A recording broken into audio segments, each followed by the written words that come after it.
As you may have seen, in my last video we thoroughly rust converted and undersealed the L322 Range Rover, and after that she was looking pretty good underneath. However, the same can't be said for the top half. The seemingly endless winter weather, filthy salty roads and general wear and tear from being used as a daily workhorse have all taken their toll on the Range's bodywork. So it's time we sorted that out with a full detailing session. Let's dive right in. One of the small perks of spending all my free time on this YouTube channel is that sometimes companies will offer to send me some of their products to show off. And this time the thanks go to D&D Detailing, who are based in County Cork, that's in Ireland for you Brits, who sent me this awesome hamper of cleaner car and G-Technic products to use on the Range Rover. Now this is excellent for two reasons, because A, it saves me a few quid from my production costs, and B, I get to test out lots of products that I otherwise wouldn't have found and tell you guys if they're any good. Now D&D have an amazing store down there in Cork and a website that you can order from, but for those of you in the UK, there is a UK supplier for all of the G-Technic products that I'm going to use in this video. I'll put a link for that down in the description below. Right now though, our first step is to loosen up some of that thick grime on the Rangey with this Cleaner Car Pre-Clean. This is basically just a strong detergent that's designed to start loosening and dissolving that thick layer of grime on the paintwork, which will minimise the scrubbing that we need to remove it later. After letting that sit for a while, it's straight onto the 2-bucket washing method. That's 1 bucket for the soap and 1 to rinse your sponge out.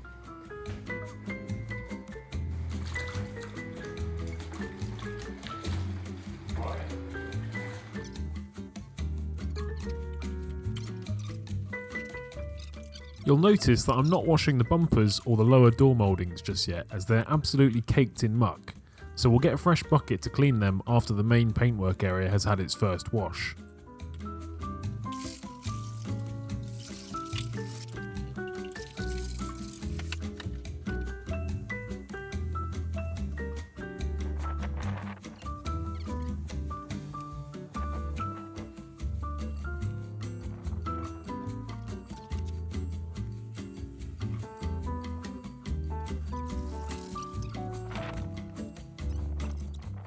After going round again and cleaning the bumpers and door mouldings, it was time for the bug and tar remover.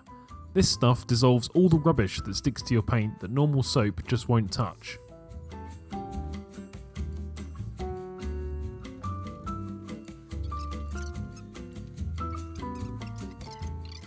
And once all the dissolved tar had been wiped off, we gave it one more clean with the bucket and sponge, just to be sure we got it all off.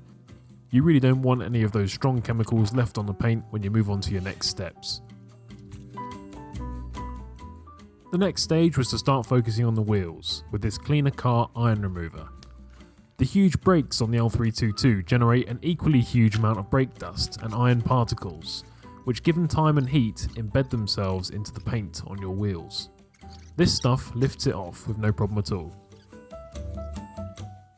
You can actually see this stuff changing colour as it goes to work on those contaminants. Pretty cool. After a bit of agitation and a quick rinse off, the big 20-inch L405 rims are looking good as new.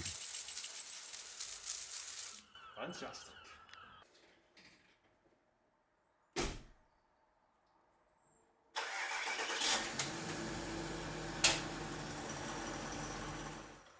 Time to get the Rangey backed into the workshop for the next stage. And yes, before any smart asses have a chance to write a comment down below, yes, one of my fancy DIY LED reverse lights seems to have failed. I'm not sure why, but no matter, I've got an even better upgrade planned which will be coming shortly.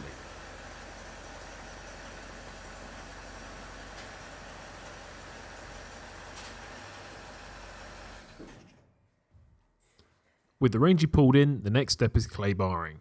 This step is imperative as we want to make sure we've gotten all of the tar, sap and other impurities out of the paint before we hit it with our polishing machine, as otherwise it will not only ruin the pad on the polisher, but quite possibly our paint too. As you can see, even after getting loads of it off with the tar and glue remover, the clay bar is still managing to find even more impurities buried in the lacquer.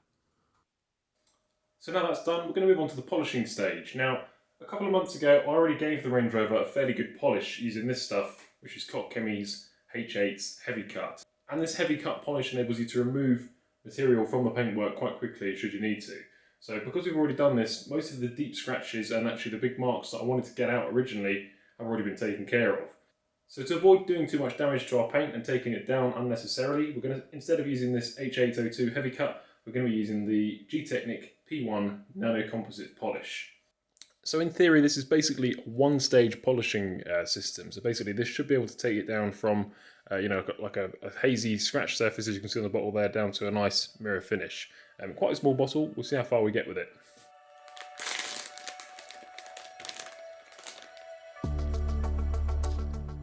Now, machine polishing is a bit of an art form, and it's not something that I've done very often. My general technique is to add the polish to the pad, spread it around the area that I'm polishing with the machine on a low speed, and then ramp up the speed and start following a methodical pattern, trying to move at a steady pace. I'm sure the professional car detailers are at this point sucking their teeth and or recoiling in horror, but as an amateur, this works for me. And as you'll soon see, the results sort of speak for themselves.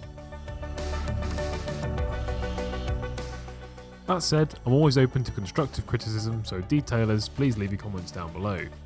This'll be fun.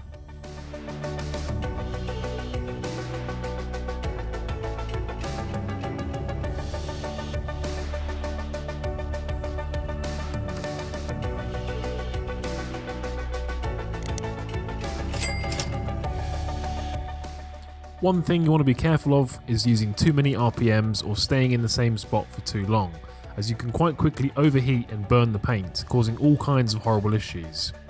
It's for this reason that most car detailers will recommend that beginners use a DA or dual action polishing machine, as although it's a little slower, they're a lot more forgiving and harder to go wrong with. And although the finish achieved with my amateur skills is by no means perfect, it's still pretty damn good, and you can really see how it's brought out the flake in the metallic Sumatran black paint here. After the machine polishing is done, it's time to move on to the glass and trim. Cleaning is pretty simple: spray on, wipe over and buff off with a clean cloth.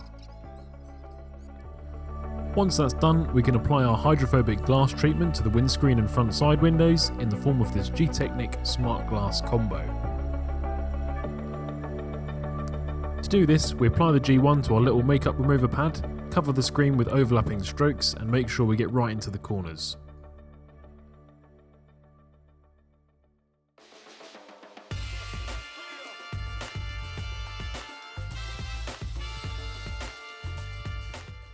And whilst that first coat on the windscreen dries, we'll move over and do the same thing on the front side windows.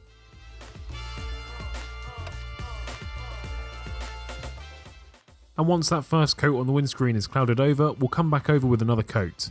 This is to make it extra durable and make the hydrophobic property of the coating last longer, even with the windscreen wipers wiping over it, pretty much every day in Ireland.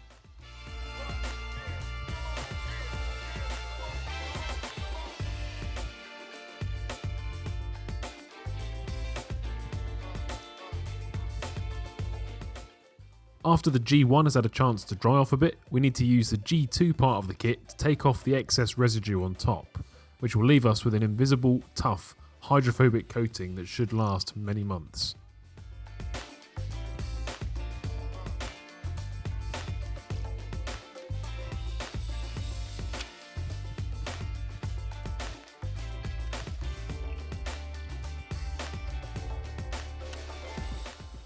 So with the glass sorted, now it's time to sort out all of our black trim with what I think is possibly my favourite G-Technic product, the C4 Permanent Trim Restorer. This stuff is truly amazing, bringing life back into those old faded plastics that let the appearance of our cars down so badly. As well as improving the appearance, this should also protect the plastics from further degradation and weathering.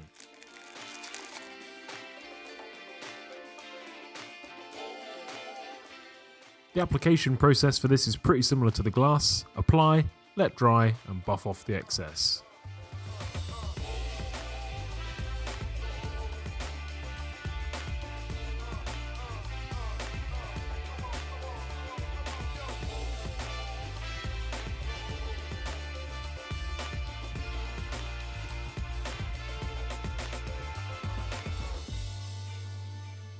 So with the trim now looking absolutely awesome, we can move on to our final stage in this process, which is to apply our G-Technic EXO V4 coating.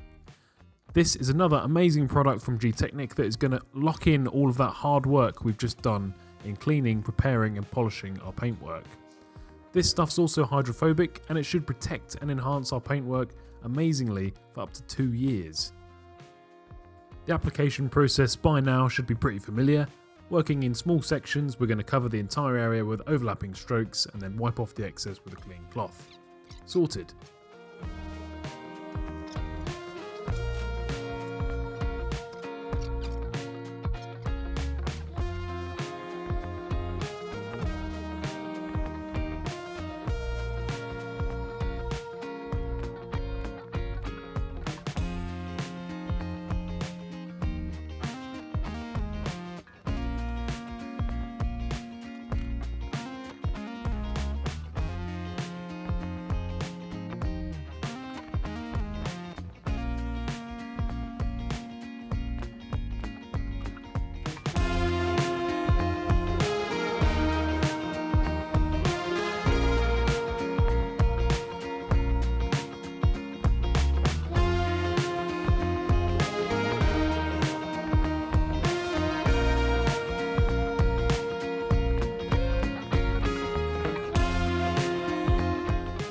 And the result of all this is that the Rangy is looking the best it's ever looked, in my ownership at least, and is now protected from the elements both underneath and on top.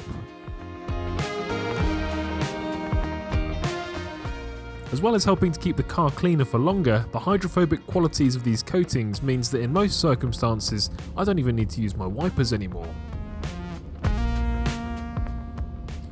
I'd like to say a big thank you again to D&D Detailing for providing all of this awesome stuff. I was really pleased with the performance of all the stuff they sent, so I'm more than happy to give them a thumbs up and recommend them to you guys. If you'd like to check them out, there are links in the description to everything I used today. If you enjoyed the video, please do the channel and yourselves a big favour and hit that like button, and that will tell me and YouTube that you want to see more of this type of content. Remember to hit subscribe if you haven't already, and well, I'll see you in the next one. Cheers!